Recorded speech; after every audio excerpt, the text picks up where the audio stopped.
That was just the introduction, yes, for you and me. Right, and now we do a real start.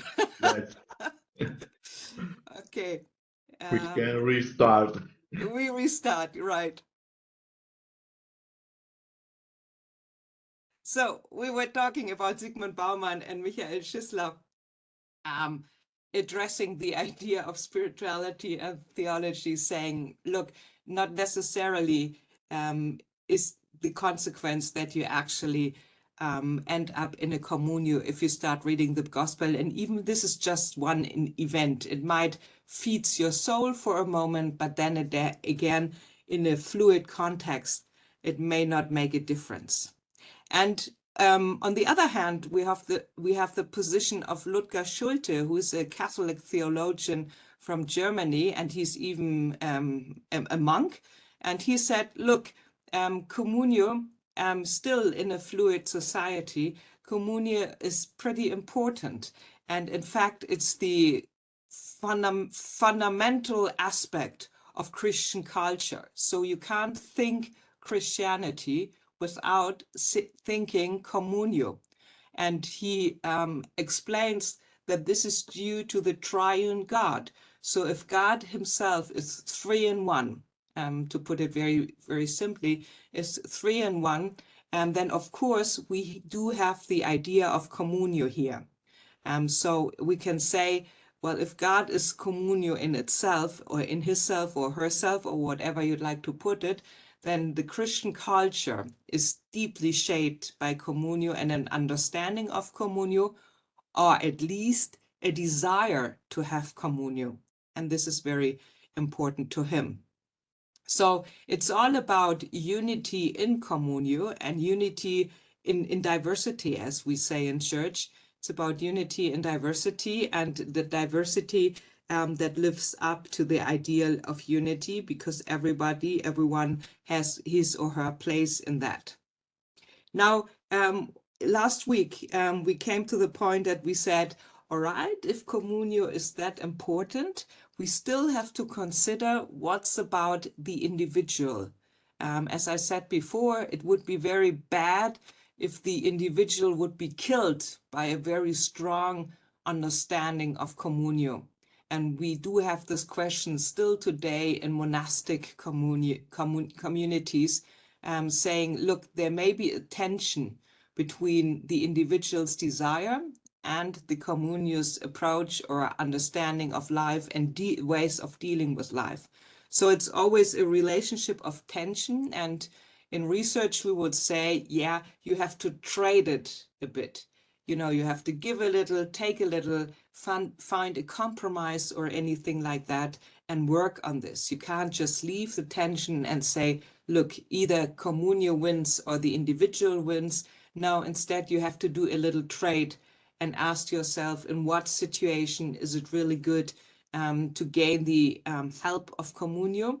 And so the individual has to step back. And in what situation it's much better that the individual steps forward. So understanding this tension between individual and collective, or individual and communio, led us to the monastic theology of the Middle Ages, the European Middle Ages, because people like Bernard of Clairvaux and even Martin Luther talked about their understanding of individual by using the term of experience.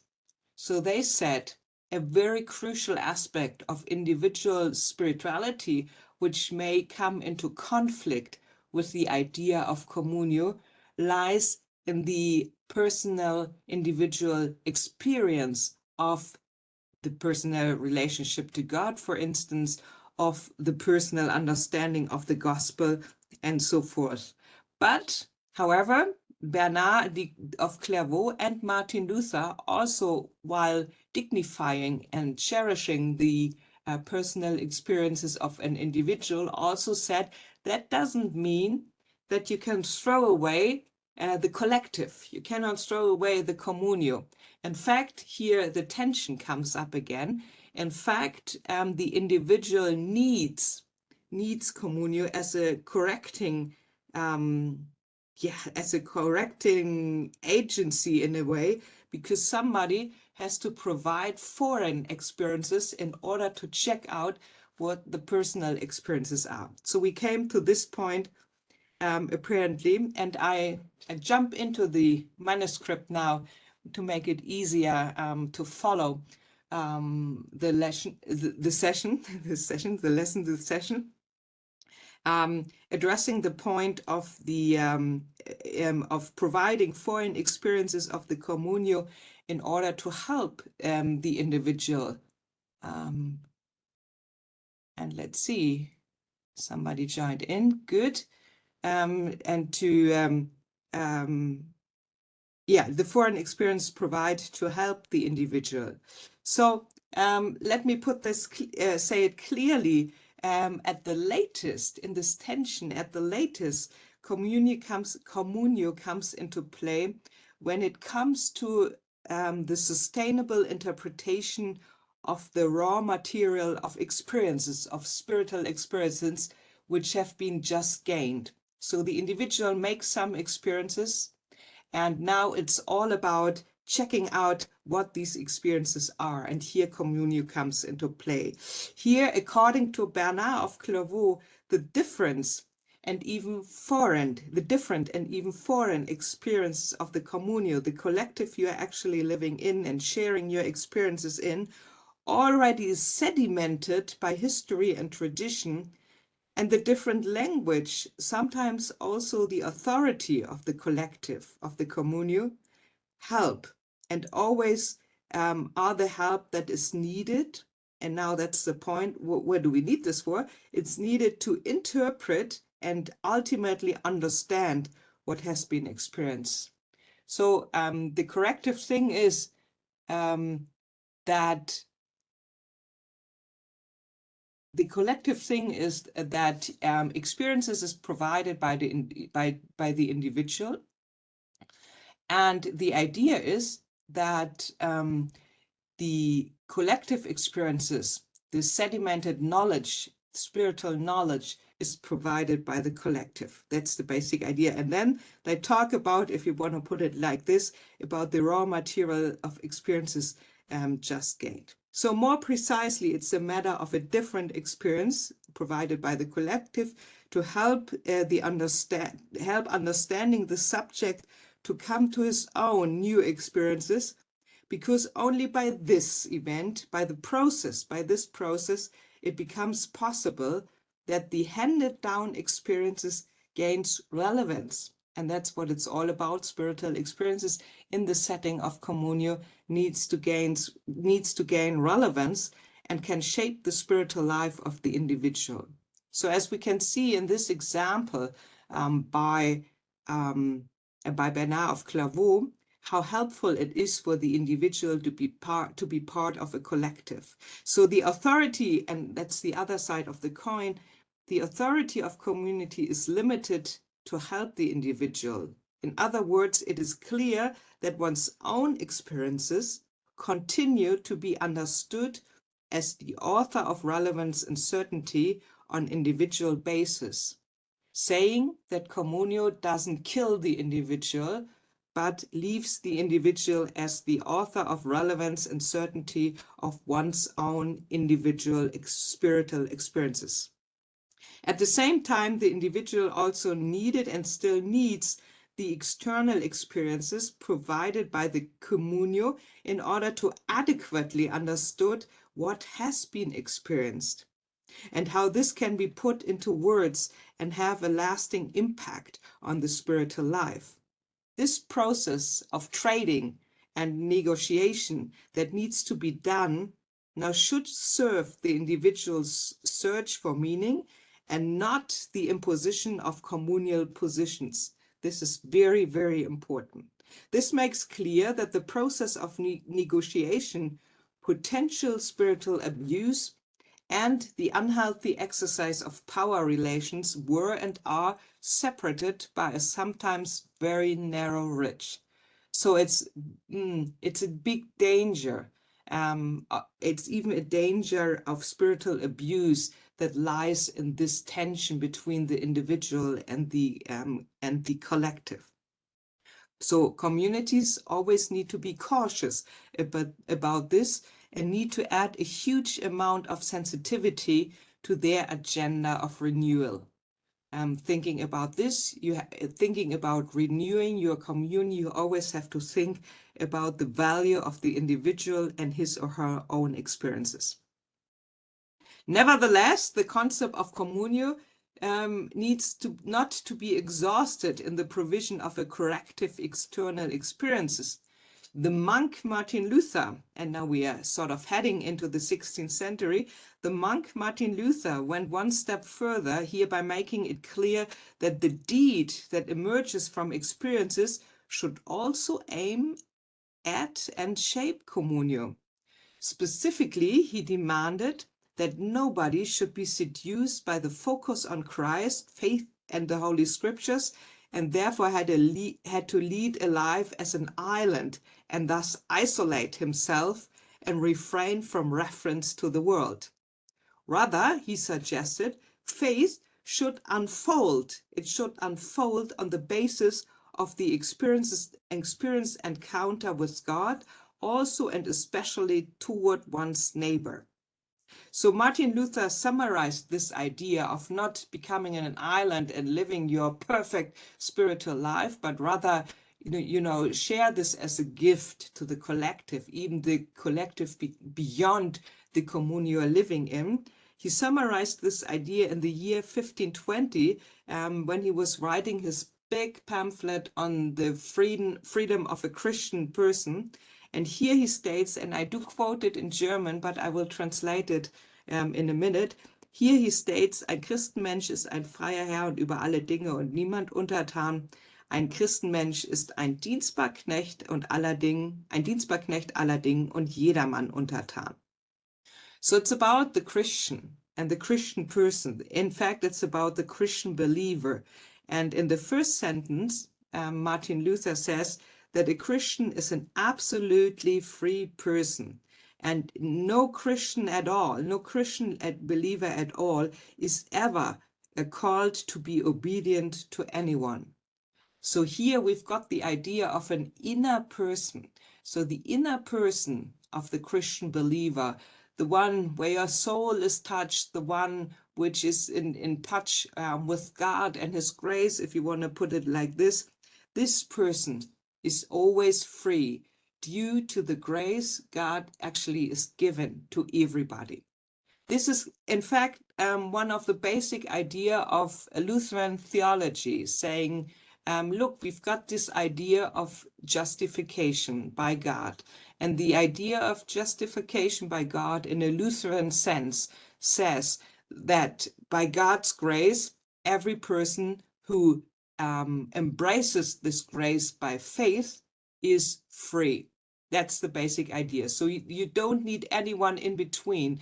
Luther said you don't need the saints, you don't need Mary, you don't need anyone in between. And of course, you don't need the works. You don't have to work for God's grace. In fact, by grace alone, God is granting this grace. And the only job of the Christian believer is to embrace this and to accept this by faith and say, in order to say, like saying, look, God, you are great and your grace is great, and thank you for sharing this with me. So this is the fundamental basis for what Martin Luther calls the inner freedom, the freedom of a Christian believer. And if we're coming from that, we might understand why he can say this sentence, that a Christian believer is an absolutely free person and obedient to no one. It's because no one can interfere in this personal relationship with God or with Christ, with the Holy Spirit, with the triune God as such. And since God is giving liberty and freedom, everyone, if we're taking a look at the inner person, the inner Christian, everyone is free. Now there's still a second part of the sentence, and it means that this joyful change I'm just telling about, and joyful change, that's the term of Martin Luther, says that Christ and his love and his grace and his mercy sort of meet the person's soul and do an exchange, meaning all the sinfulness we people actually have is passed on to Christ, and all the beauty and the grace and the light of Christ and so forth is passed on to the soul. So this joyful change, experiencing this joyful change and experiencing the freedom that goes along with it, doesn't mean that the individual believer turns away from the world and says, look, God has granted his grace to me and I'll keep it. And I don't, enter the world and share things in the world. I just keep it and I move on and I hide it in a way from the world. And Martin Luther said, no, on the one hand, you are free and obedient to no one, but on the other hand, you are not free at all and you are obedient to everyone. That's the second part of the sentence. So on the one hand, you are free and obedient to no one, but on the other hand, you are not free at all and you are obedient to everyone. And this addresses the outer person. So the inner person is absolutely free, and the outer person chooses to be obedient to everyone. And the basic idea behind this is the idea of Martin Luther behind this is, if you have experiences what I have just described as the joyful change for the inner person, if you experiences a huge moment of freedom like this, then you cannot prevent and you cannot stop yourself from entering the world and living in this world with this freedom in your heart, to put it very frankly. You cannot help but doing this. You cannot prevent yourself from doing this. But when you're entering the outer world and you leave the circle of the inner person in a way, if you're entering the outer world, then there are rules and there are ways to or there are hierarchies you have to fit in and have to be obedient. But the point is that this will not affect the freedom of your inner person. That's Martin Luther idea. So a Christian believer, to sum it up, a Christian believer is able, and for him and her, it's possible to be obedient in a social hierarchy, in a political hierarchy, to be obedient to the neighbor, but at the same time, to be absolutely free. So whenever political authorities or social authorities or even ecclesiastical authorities try to trample on the person's dignity and take away the person's freedom, Martin Luther says that doesn't work. That doesn't work because this freedom is not granted by an institution. It's not granted by a political system. It's not granted by a social system. It's granted by God.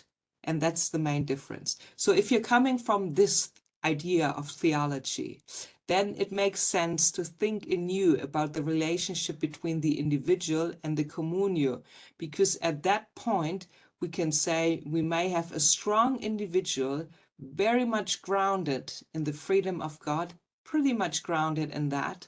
And on the other hand, the communio cannot harm this person.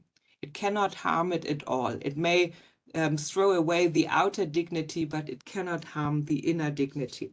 So this is the basic idea when the relationship or even the tension may get lower between the individual and the communio, although I know it's a theological figure and not pretty much the social practice we are talking about right now.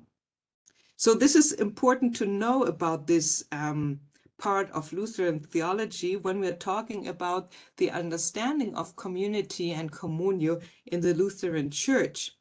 And it's very important about when we're talking about the ways communities grew within the Lutheran Church, because we have a strong problem with the monastic tradition in the Lutheran Church. And coming from the theological figure I was just talking about, this may explain why there's a problem with monastic theology and monastic life in Lutheran Church. But we come to that in a moment, because we're going to catch up with the Protestant Church in the 20th century. Anyway, we will catch up with their reflection on spirituality begun in the 1970s. And we will catch up with the experiences of having even monastic communities in their midst. Well then, the baseline is not to keep the inner freedom and the inner grace for yourself. And I do believe that an ecumenical trace is revealed here as well. In other words, but not impressively, also in the 20th century, the Trappist monk Thomas Merton pointed to the world responsibility of the religiously experienced. Again, what I said when I was talking about Lutheran theology, you cannot keep this for yourself, what you have just experienced in the direct connection to the gift of God's grace. You cannot keep that for yourself. You have a world responsibility, and you have to act this out. And Thomas Merton emphasizes this as well, and says this world responsibility cannot be replaced by a solely inner and thus deeply individual path of faith. That is not enough. Precisely, he said, it is not difficult, and I do quote him, and I like this quote very much. It is not difficult to meditate in a quiet monastery about love, humility, grace, inner peace, and tranquility, but yet, now he says, no one is an island. No one is an island. A purely individualistic inner life without being touched by the sufferings of others is not real. This is, to say it in the words of Martin Luther, the call to take the individual religious experience seriously, and that's what we're actually coming from, and yet not to keep it to oneself, but to make it concrete and to make it fruitful for other neighbors and thus for the communio as such. Moreover, reading Thomas Merton again shows that new communities are nothing to worry about, neither in the Protestant Church from the ongoing 16th centuries until now, nor in the Catholic Church. New communities are nothing to worry about, and they should not worry about their renewal too. In fact, new forms of living emerge from the interplay between individual and communal experiences. And that's what it used to be throughout the centuries. The interplay between individual and communal experiences. If they still fit the signs of the times given, they work perfectly well. If not, things need to be changed, or they will die, and they will die right away. Now, to accentuate the solitary and common search for meaning by looking at the rules of the order deepens the view of the already mentioned tension, but at the same time, it also points out in that way that the mutual dependence of individual and community becomes even clearer. Fundamental, so we have a close look now at monastic orders addressing the tension, and then in the second step we will throw out the monastic orders by Martin Luther and his monastic understanding and his suggestion of a new communio, just to give you some insights where we are actually heading. But let's have a look at the orders. Fundamentally, however, this discussion is shaped by the assumption that Basil of Caesarea already made in the 4th century with regard to communio in his rule of the orders. He says, living together of several who pursue the same purpose is conducive to many things. The preeminence thus lies explicitly with the communio, but there's more to this.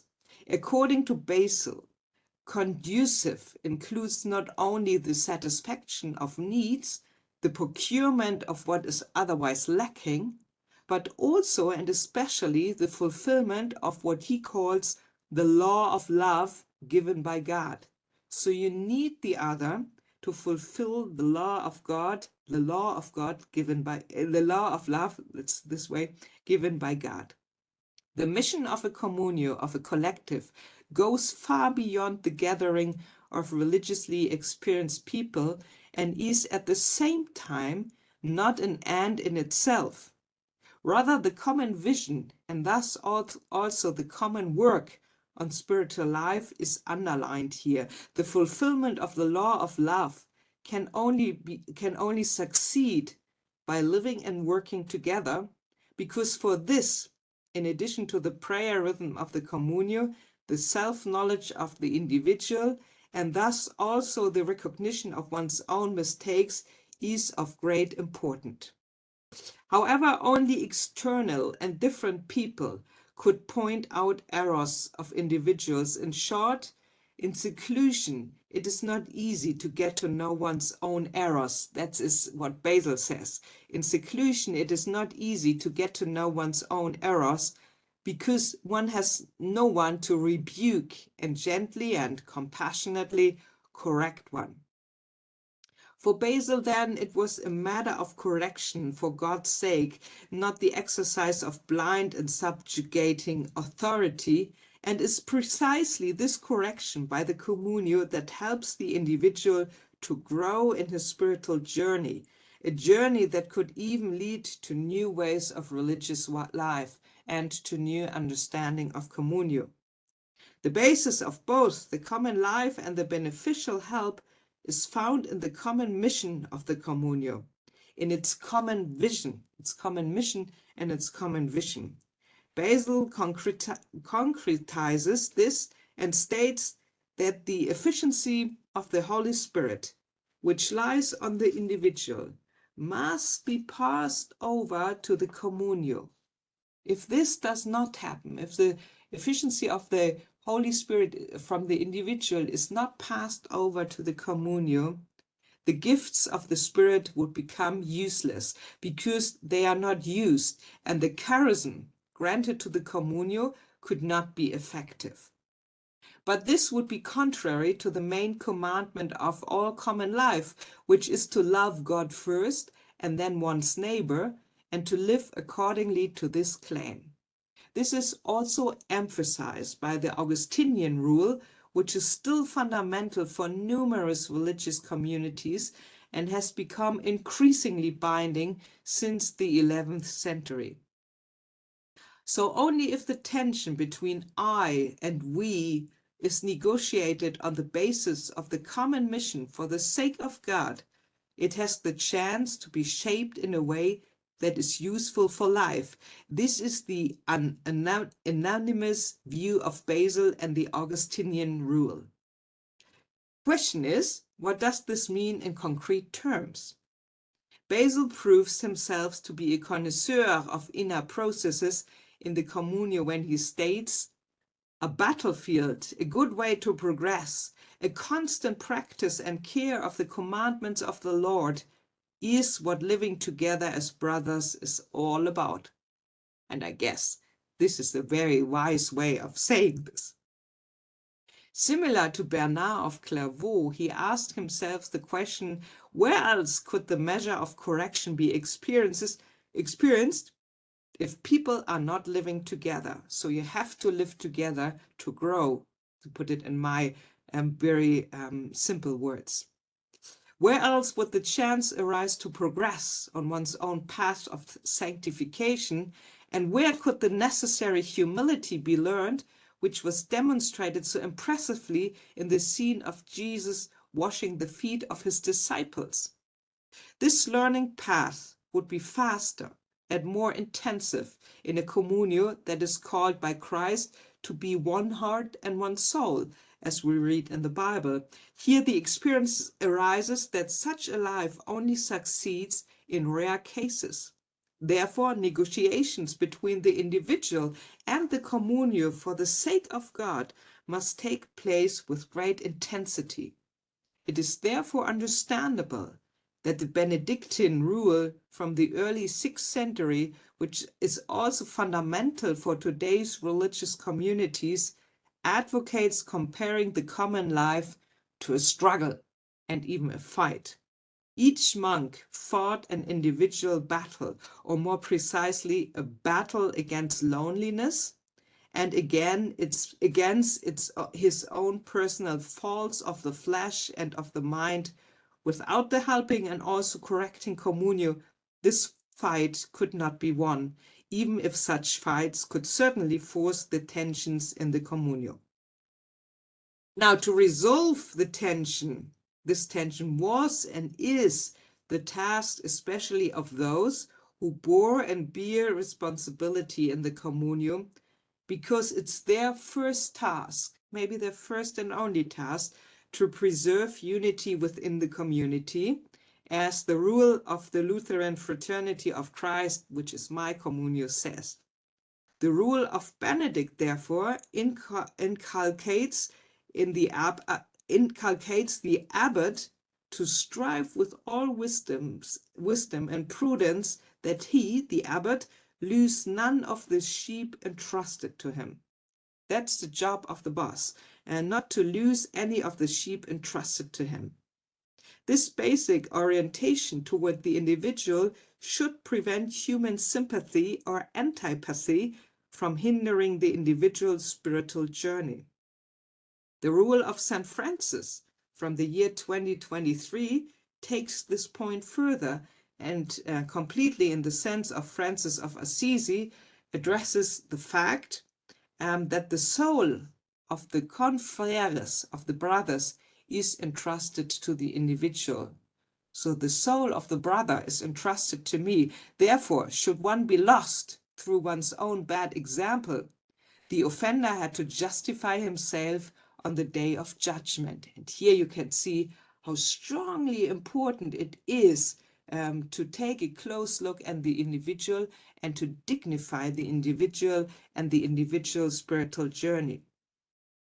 The urgent call to shape and, if necessary, to resolve the tension between the individual and the communio is also taken into account by the rule of the Evangelical Fraternity of Christ. I've quoted this communio already, and here it states, and I do quote, "Do not stick to the provisionality of sympathy and antipathy. Rather, it is a matter of recognizing the shadowy of your life and the lives of your sisters and brothers, and precisely for this reason, of granting them the wide space of God's goodness." In other words, the mutual care that shines forth here calls for concrete action, in this case for vicarious prayer for the brothers and sisters. Similarly, the rule of Benedict calls on brothers and sisters to precede one another with reverence, while the rule of St. Francis emphasizes that all should always strive to help one another spiritually and, in case of doubt, to admonish and instruct and rebuke the brother humbly and gently. So only in communio, as Basil had already intoned, the sinner could, and I quote him, tear himself away from sin and be strengthened on his own spiritual path. So basically, all the great rules of religious life and therefore of communio, and this is even the baseline for the new communities in the Lutheran tradition, in the Lutheran Church, all these great rules of religious life, as well as the evangelical, the Lutheran rules of the present day, emphasize and make it clear that the tension between the individual and communio must be addressed, especially with regard to the tension within the communio. With this, however, and here no illusions are cultivated in the rules of the orders, with this, however, the battlefield was not cleared up, but it has become clear that communio played and plays an important role in this specific battle, which was ultimately fought by the individual as a very specific spiritual existence. And this not only by the help communio offers, but also by the increased reflection of the individual, who for this very reason could and can hardly escape the processes of common life. Now let us sum up this introducing chapter about spirituality, communio, and the reason why communio always needs to renew itself, otherwise it will be dying, it will be lost. Now lonely and common search for meaning stand in a tense and at the same time interdependent relationship. In this context, the momentum of communio was and is actualized in situations of upheaval, we heard that last week, and the relationship between the individual and the communio is redefined here. A brief look at monastic theology, at the reflections of individual religious and at various religious rules from different centuries has shown that these processes of negotiation have been conducted by varying intensity. However, the relationship between individual religious experience and the corrective action of the communion has never been dissolved, but has been accentuated differently in each case. This suggests that the formation of individual spirituality, the binding communion, plays an important role. Moreover, we need to draw the conclusion that any standstill in the development of the communio, so if they refrain from renewing themselves, has direct consequences to the spiritual existence of the individual. Therefore, it has to be made sure that individual and communio fight the constant battle of renewal. They have no choice. They have no choice. So when we're talking about the religious communities coming up in the age of Reformation, and we cannot talk about them in terms of a mistake or as a breakdown of church. In fact, from a systematic point of view, we have to say, yeah, that's a moment of renewal. And that's a moment that addresses the standstill or even the decline in monastic orders. And here we do have an offer of a new church. And in the first place, we have an offer of new communio. Well, this also seems plausible in view of the basic assumption that monastic theology, as well as the reflections and the rules of religious orders make up to the present day, namely communal life was and is understood as a response to the essence of the triune God, who is thought of as communal within himself. Starting from this, the tension between the individual religious experiences and the communio has never been resolved, but it has created a framework in which this could and can be negotiated in the most life-serving way. And that's the big point behind that. Ultimately, then, the indispensability of communio derives from its, in practice, sometimes merciless because relentless, from its service to the spiritual journey of the individual. It is very important at the present time to point out that the basis of the communio and its important service to the individual, because communities like emerging movements and other tiny groups assembling around pretty charismatic leaders are booming again today. However, they sometimes appear also in religious circles rather in the form of echo chambers and self-referential peer groups. This means that the life-serving function of communion that goes beyond the individual now requires special consideration. It seems as if the service is at stake at the moment, since the tension between communio and individual is called off. However, this cannot be helpful at all. To judge this contemporary phenomenon, borrowings can easily be made from the history of religious orders and religious theology. But still, one more aspect, needs to be mentioned to emphasize the power of communio and the power of its renewal. And then I promise we move on to the 16th century.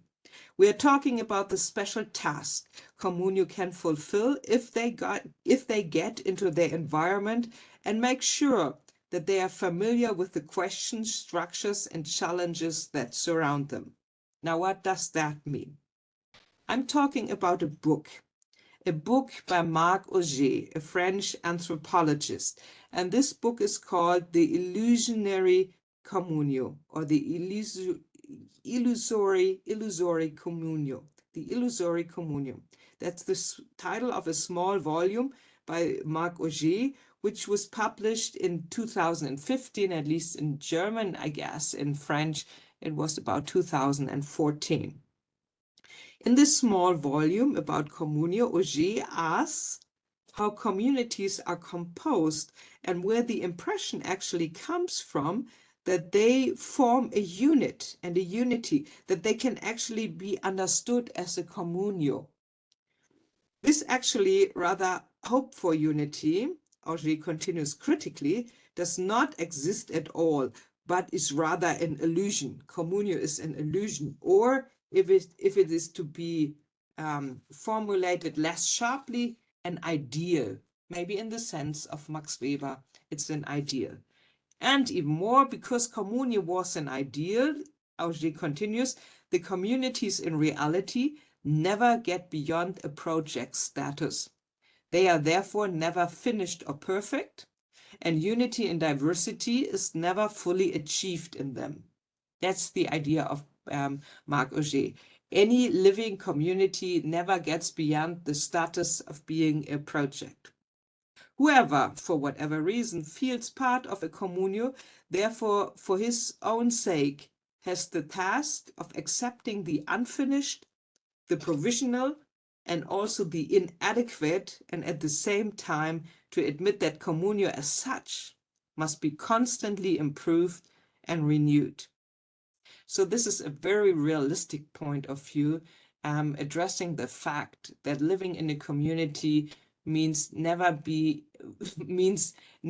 to be ready and never to be finished up with the ideal of unity, because you constantly have to work on this, because your community constantly has to be improved and renewed. Otherwise, and Marc Auger is very clear about this, otherwise the communio would vanish. These assessments finally allow Auger to come to the conclusion that the term communio, community, seemed not to suit further reflections. It was simply not worth it. It could be dispensed, since communio needed to be regarded as an experiment and therefore should be forgotten.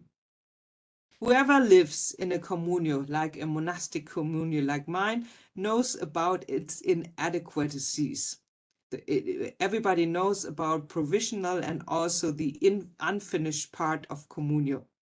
Now, having said this, it is also obvious that it's quite true that talking about communio always means talking about an ideal. It always means talking about desires and fears, so that it really must be examined whether the concept of communio should not be shelved or not. However, Marc Auger, who has already been mentioned, also emphasizes the necessity of community at the same time, despite his reservations. This has to do with the fact that communio alone, or in his language, the ideal of communio, he attributes the eminently important capacity to prevent or even end totalitarian systems. Now, this sounds a bit weird, doesn't it? It sounds awkward and it sounds great at the same time. So let us entertain this a bit further. Totalitarian systems, according to Auger, not only exercise meaning, but they also destroy all areas of public life. In other words, they isolate the individual, drive the individual into isolation, and ultimately aim to destroy private life as such. The consequence was that now lonely persons no longer experienced himself or themselves as belonging to the world.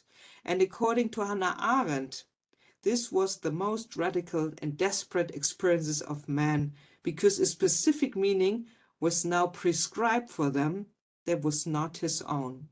So it's the absolute loneliness we're actually talking about. In the end, this absolute loneliness makes life meaningless. In short, totalitarian systems ensure that the life of the individual loses its meanings and cements its isolation. Here we are talking about political totalitarian systems, but you can easily turn it to the institutional power of churches too. If you want to kill people, isolate them, and then they get the feeling that their life is senseless. Yeah, well, and then they take the consequences from that. So, and this is a fact totalitarian systems actually do, as Marc Auger points out. So if you are in a community living in the status with the status of being a project, being provisional, being unfinished, you're not a totalitarian system. And he says, Marc Auger says, this is the great advantage of the communities of today. So according to Auger, communio could also lead to isolation, but, and this is absolutely important, it refuses association and thus the complete destruction of private individuality. This is very important to note because Auger says, of course you can be lonely in community. Of course you can, but this will not lead, like in a totalitarian system, this will not lead to the complete destruction of private individuality.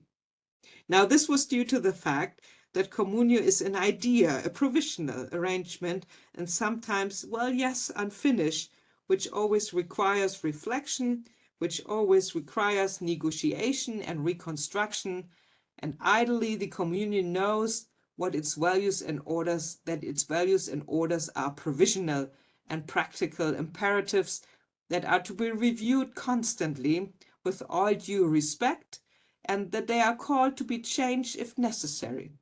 So whoever enters a community, enters a community, therefore consents to its always unfinished character.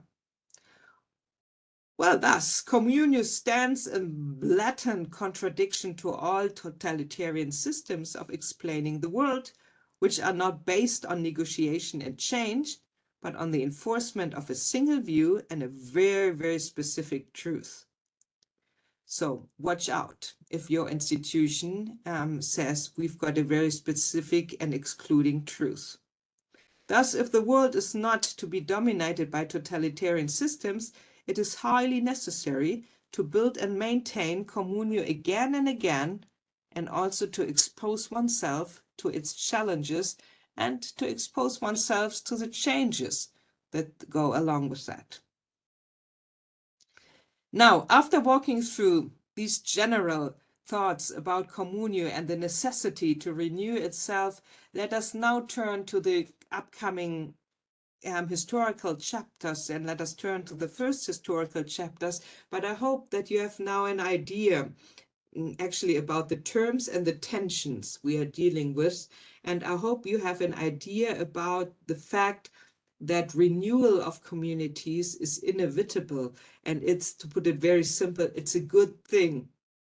And you shouldn't really deny the necessity of the change, and you should expose yourself to the challenges that go along with it.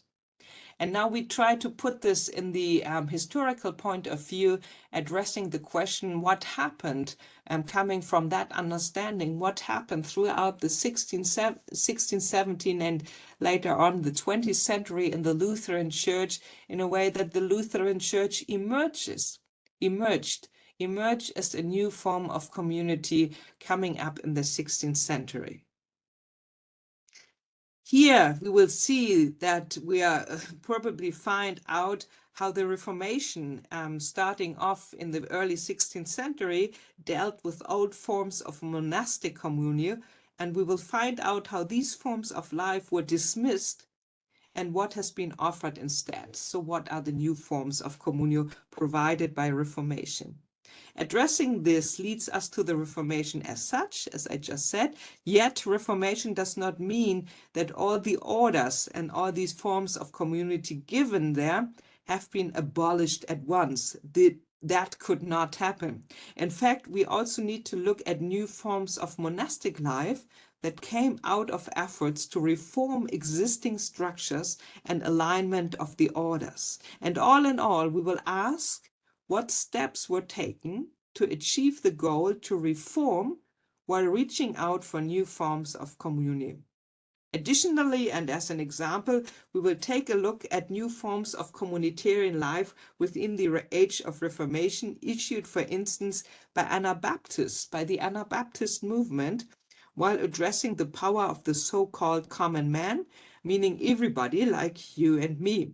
But as the first step, let us turn to Martin Luther and his thoughts about monasteries and their form of communio first. And you may ask yourself, why are we not talking about the emerging Lutheran Church as such? We do it in a way when we're talking about the reform of the monastic life, because the basic theological ideas we meet here in this context can be found on the political and in the political and theological discourse of the time as well. But talking about the Reformation and the putting up a new church within the 16th centuries is a very political issue in a way. And in our context, I guess we need to find out what theological and even the spiritual basis of the movements is. So on the one hand, we could talk about the political discourse between the local authorities and the territorial authorities and the emperor, and the way they are dealing with the crisis of participation they have experienced throughout the 16th century. But on the other hand, we can concentrate on the understanding of communio, which we have developed today and in the last session, and ask ourselves, okay, if we're coming from a grassroots point of view, what has happened here and what has happened here beyond the parishes? And therefore, it is very important to have a close look at the Anabaptists as well, because the Anabaptists are one of these great grassroots movements throughout the 16th century, saying, look, we are about to put up new forms of communal life with a new understanding of the liberty of the Christian believer. And we are going even further than the Reformation has actually done. Reformation meaning people like Martin Luther and Philip Melanchthon and others who were dealing with the Reformation and putting up the Lutheran theology in towns like Wittenberg and Strasbourg and others.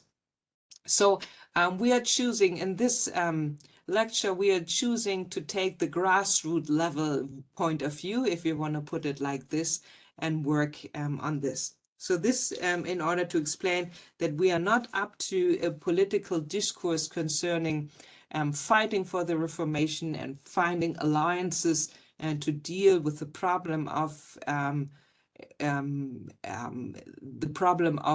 working with the problem of working with Catholic encounters of the emperor, like in Saxony or in Hesse, where the Lutheran Reformation has been put up quite early.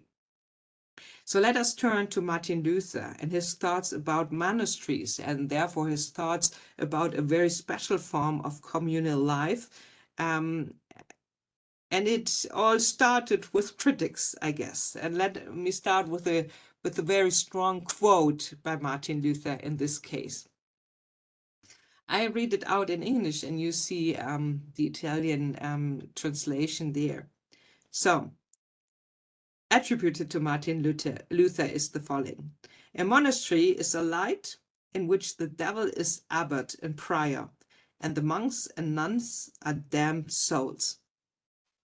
Well then, this is what Martin Luther wrote to Duke George of Saxony in the year 1533, after the latter had accused him of being a perjured monk, since Martin Luther had left his monastery and thus had broken his promise of profession, his eternal vows.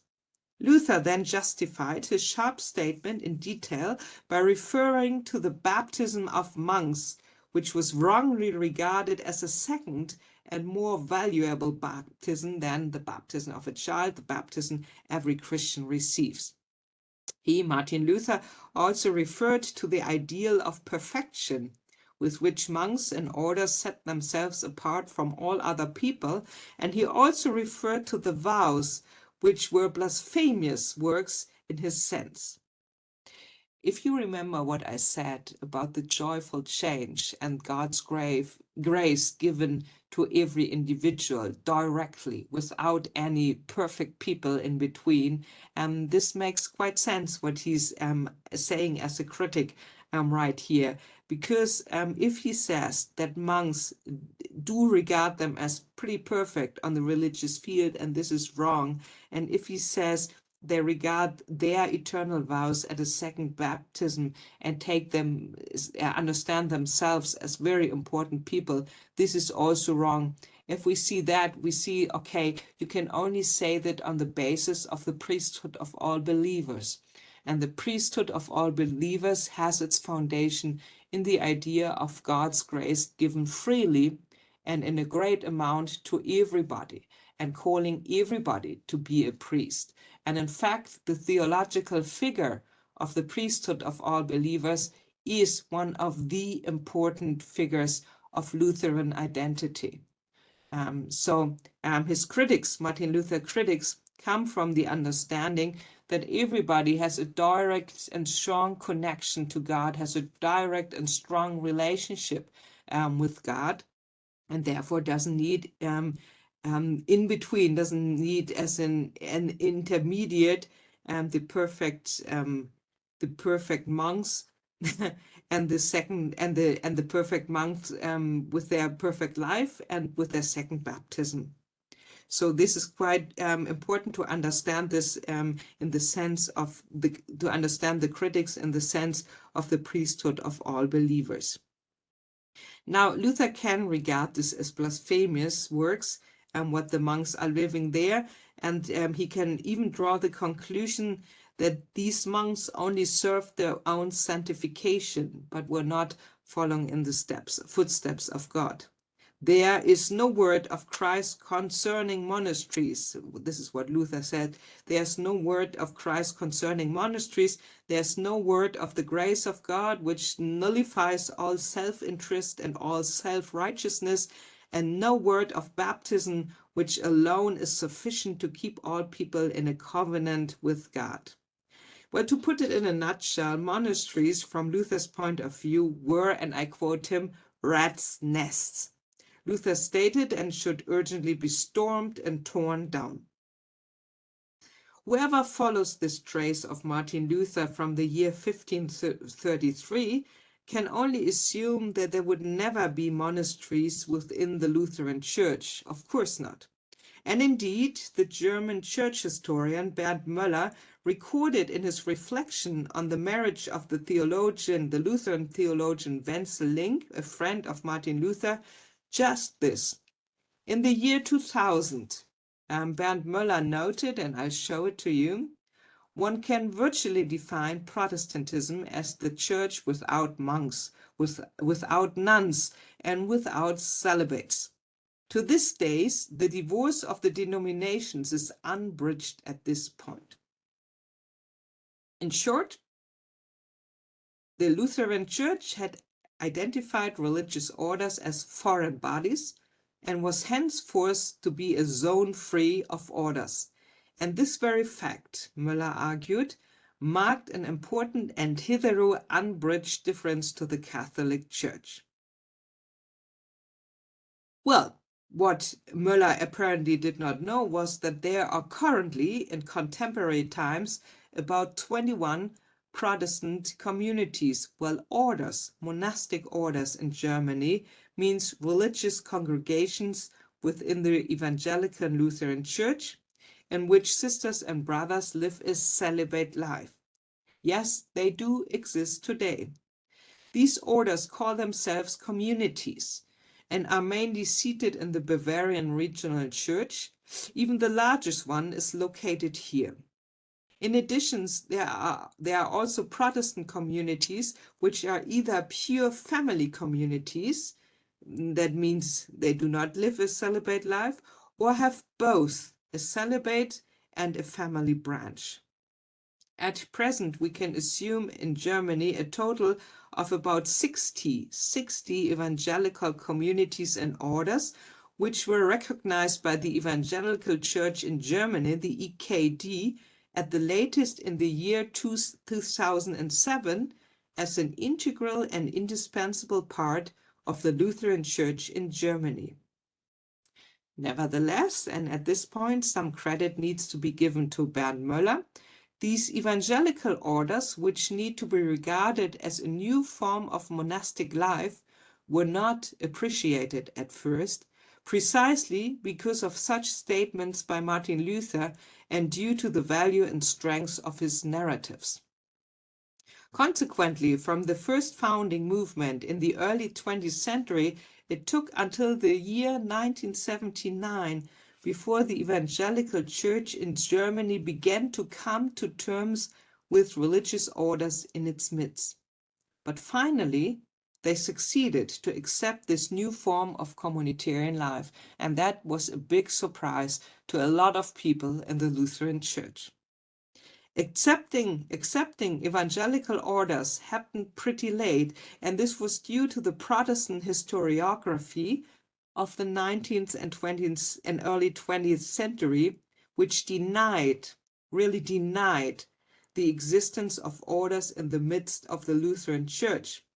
But primarily, it was also due to the constant and one-sided invocation of Martin Luther, who did not spare pithy formulations against monasticism, and also liked to bundle this attitude into the image that the monastery was, as he said, a prison of human tyranny, and that everybody should be eager to care about saving the captive consciences by making the monasteries empty. Luther was not the only one assessing the situation in this specific way. On the contrary, numerous other voices from the time of the Reformation movement could be added here. In the years 1521 to 1525, in particular, these years saw a significant number of publications, mostly coming from Wittenberg and the headquarter of Reformation as the place of printing, in which former religious people, former monks and nuns, justified their resignation from the order and their way of fleeing from the monastery. In fact, this period also saw the first major wave of resignations and closures of orders, although exact numbers can hardly be given. The historian Eike Wolgers gives a rough overview when he states that in the Holy Roman Empire of German nation, around 1500, there were about 2,550 monasteries with monks and nuns. Around the middle of the 17th century, there were only 1,350 left.